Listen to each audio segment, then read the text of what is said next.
Case popolari in città. Si accende la polemica a Venezia dopo un'inchiesta del Gazzettino che ha portato alla luce dei contratti vantaggiosi per abitazioni in centro storico, in posizione a dir poco invidiabile. Per la precisione 9 alloggi popolari con vista museo, o meglio, dentro Palazzo Mocenigo, a San Stai, che tra piano terra, piano nobile, ammezzati e l'ultimo piano ospita il Museo di Storia del Tessuto e del Costume. Ma nell'edificio ci sono anche gli appartamenti popolari, di edilizia residenziale pubblica con canoni che nel 2014 andavano dai 10 euro al mese per 78 metri quadri ai 231 per 112 metri quadri o addirittura 219 euro per ben 235 metri quadri.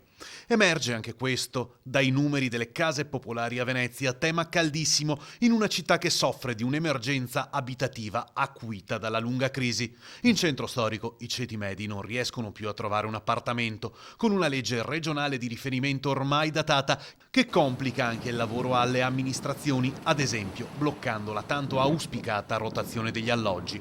Dopo gli scandali, soprattutto romani, ora la nuova amministrazione vuole vederci chiaro e a breve farà il punto della situazione.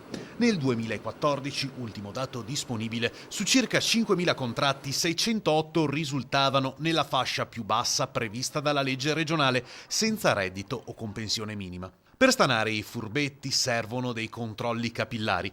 Ormai da qualche anno il comune ha istituito un servizio specifico con personale della residenza e dei vigili urbani che fa controlli sistematici sugli abusivi e a campione su tutti gli altri. E in una stragrande maggioranza di onesti, qualche disonesto salta sempre fuori. Il sistema è quello di incrociare le informazioni delle banche dati